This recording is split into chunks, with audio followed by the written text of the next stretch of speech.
Hello, welcome to the Real Estate Regroup Show. I am your host, LJ Walker, a real estate investor helping you realizing your dream of owning a home or investing in one.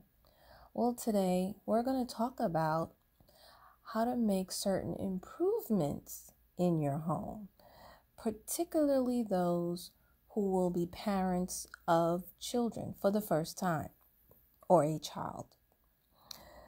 There are certain precautions that you may want to consider before the baby is actually born to protect your child. There have been many cases where children have had horrendous accidents and sometimes even death, either in the home or around the home.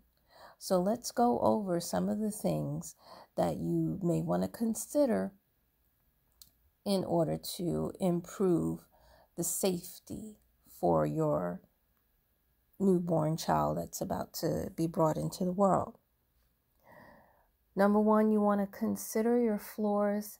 Think about non-slip material to put on your floors, such as you have the carpet tiles that are there. I think they're excellent because if the child stains any part of that rug, instead of throwing away the whole rug, you just replace that particular carpet tile with a new carpet tile.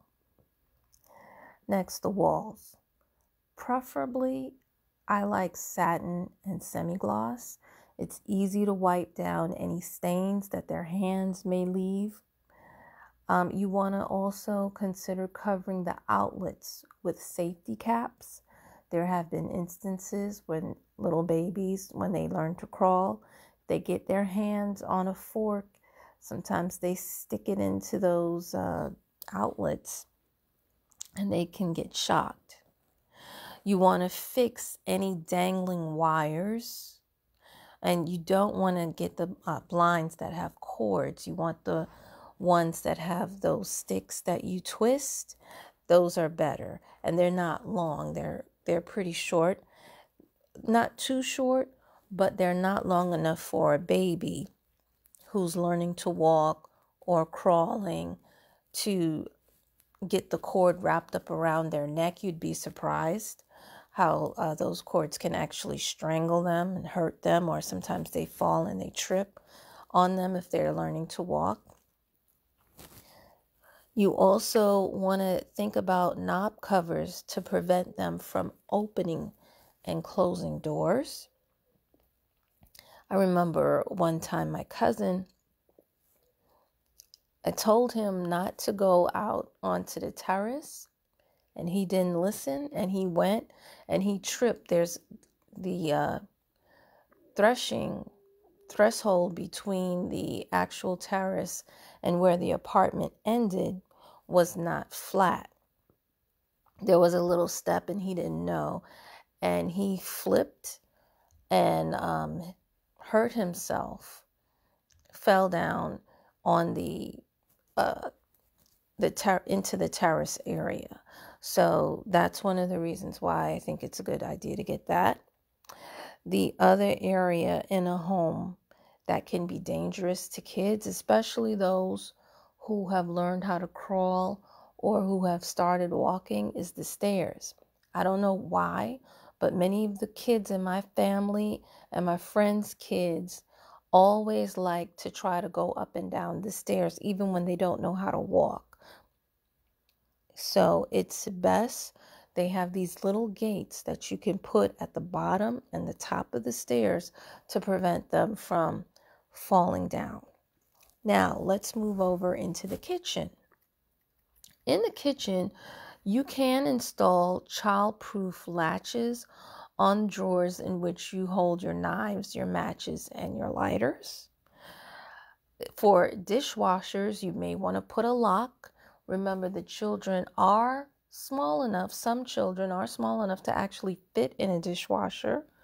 You want to also put a lock on your stove. Again, they're small enough to actually step into the stove. You don't want that type of accident. You also want to put a plastic guard stove, a guard on your stove. That would help as far as them trying to turn the knobs and turn the fire on. Now, when I was little, I used to like to stick my hand into the fire or play like I was going to stick my hand into the fire. My mother took my hand and was like, "Here, you want to feel it?" And ever since that, I don't play with fire at all. And it took me a long time, to be honest, to even want to learn how to cook. There's still a couple of dishes I don't know how to do.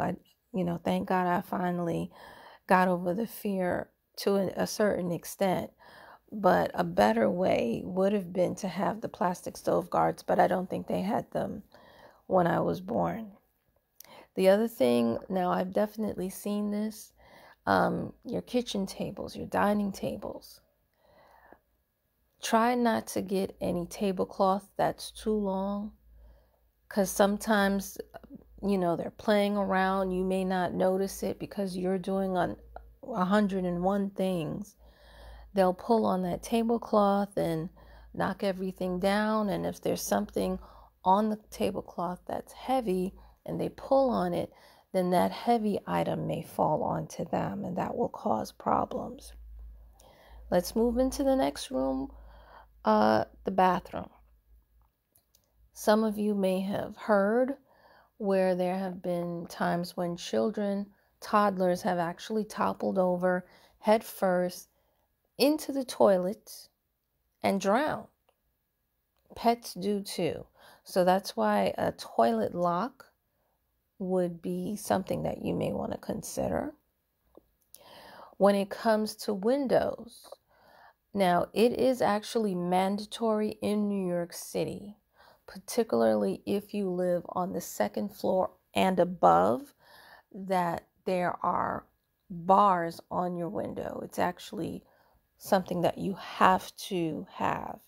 If the tenant does not have any kids, you don't have to worry about it. But if they are about to, as a landlord, you are required by New York State law to install bars on the window. Especially, and also children in New York City are not allowed to live in the basement. Basement apartments, unless they are walkouts, are typically illegal in New York City. But even those that are legal, because they are walkout, from my understanding, the last I've checked, you're not allowed to rent it to any family that has children. So landlords, if you need to, contact Legal Shield or your lawyer.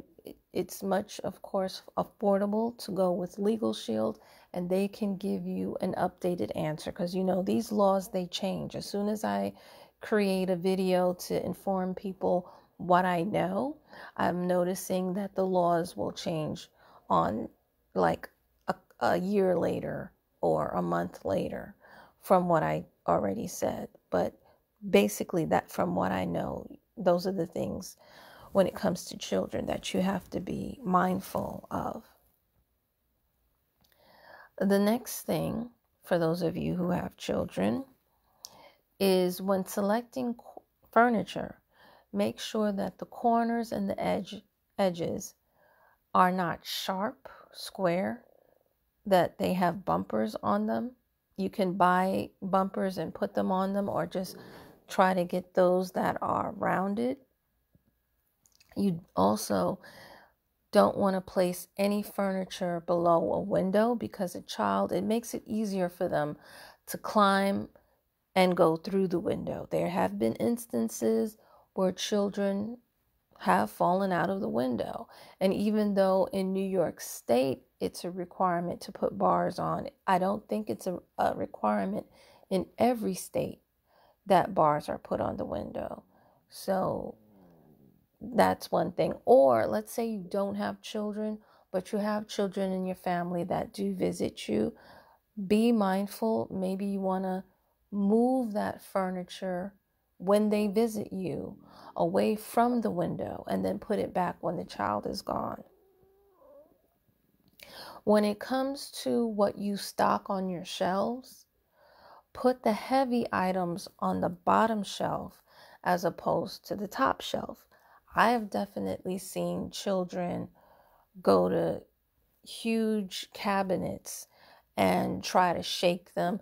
They get, especially when they're toddlers, especially uh, during that time when they're crawling and learning to walk, they seem to get like very curious and they want to test and try every single thing. And I'm telling you, it is really hard to keep your eye on them 24/7. Sometimes you think, okay, I know he's there and I know he's good. You just turn your head for a second and you come back and they're somewhere else. Some kids are really quick. So when you have these things in place and in order, you'll just avoid a whole lot of accidents and a lot of trauma.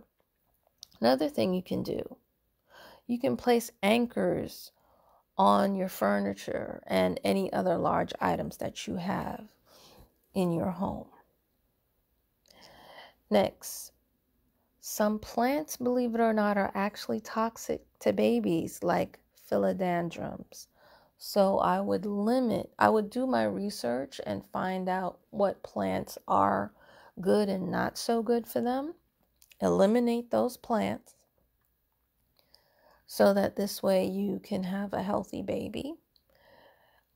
Mostly, you know what it is with the plants? It's if you have a live plant and they eat the leaves of it. Some leaves of plants won't do anything, but other leaves, that's where it's poison. And even though you know not to put that in your mouth, sometimes, again, these babies, they're curious. I had a niece, she thought she was a human vacuum cleaner. She put everything in her mouth. So, again, because many of them are like that, think about, try to see, if I was a child, put yourself in their shoes. I know it may be hard for many of us to do, but think about what it is that they might put in their mouths. And if you know that that's something that they might put in their mouths, try to move it to a higher level or get rid of it. Don't have it in your house at all.